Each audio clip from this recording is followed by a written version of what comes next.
Hello everyone, আসসালামু আলাইকুম। তো কুলি পিঠাগুলো ভালো হয়েছে, যেগুলো আমি খোলায় সেঁকে নিয়েছিলাম কড়াইয়ের মধ্যে। তো পরবর্তীতে একটা মাটির ইয়া কিনে নিম, কারণ এই ধরনের পিঠা খাইতে গেলে ওই মাটির ইয়ার মধ্যে সেঁকলে একটা গ্রান আসে অন্যরকম। তো এই পিঠাগুলো আমি আবার একটু তেল দিয়ে ভাজা নিলাম।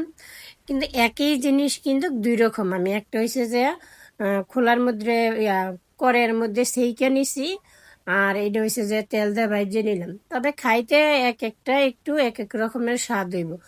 দেখতে কিন্তু একই, কিন্তু নাম দুইটা আলাদা। এটা হয়েছে যে সংসা পিঠা, এটা হচ্ছে চাঁদপুরের আঞ্চলিক ভাষা। আমি যেটুকু জানি যে এটা সংসা পিঠা, আর ওটারে বলি যে আমরা কুলি পিঠা, যেটা আমি কড়াইয়ের মধ্যে সেইকে নিলাম তেল ছাড়া। তবে দুটোটা খাইতে কিন্তু দুই রকমের স্বাদ, একটু ডিফারেন্স আছে, কারণ এটা তেল দিয়ে ভাজি, এটার টেস্ট একটা অন্যরকম, আর ওটার তেল ছাড়া ওটার টেস্ট অন্যরকম।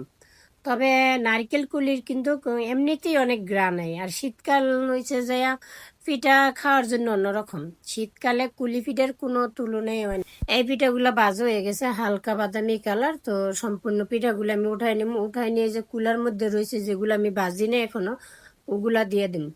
কারণ এসে যায় একটা ফিট আবার একটু ফাইটা গেছে গা, একটু দেরি হয়ে গেছে, কারণ আমি ভিডিওটা অনেক বড় হইব দেখে কুলি পিঠার ভিডিওর আগে ছেড়ে দিছি, আর এটা হচ্ছে যে আমি পরে এডিট করে চাললাম আর কি।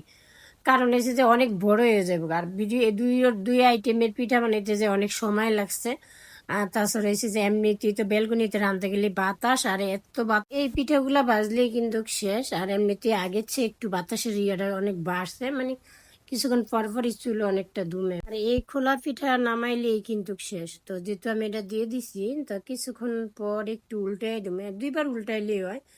তো এই যে আমি এখন একটু উল্টাই দিলাম। আর এই পাশটা যেটুকু লাকড়ি আছে আর লাকড়ি দেওয়া লাগবে না, এই কটা লাকড়ি জ্বললেই পিঠাটা হয়ে যায়। আমি এবার ভাবছিলাম যে পিঠা বানানোর পরে যে তেলটা থাকবো এটার মধ্যে কিছু লুচি বানানোর জন্য আগের থেকেই আমি ময়দাটা মাইখে রেখে দিয়েছিলাম, একটু রেস্টে রেখে দিয়েছিলাম যাতে লুচিটা ভালোভাবে ফুলে আর কি। তো যে পরিমাণে বাতাস এনে বানাইতে অনেকটা সময় লাগবো, জন্য ভাবলাম যে বাকিটা আমি গ্যাসের চুলাই করবো। কিন্তু এটা হয়েছে যে আমার পিঠাটা তো বানানো হয়ে গেছে, আর তো আর পিঠা তো আর নাই। এগুলা এই চারটা পিঠা যদি আমি বাজি তাইলে শেষ। তো যেটুকু লাকড়ি আছে বললাম না, এই লাকড়ি দিয়ে যাবো।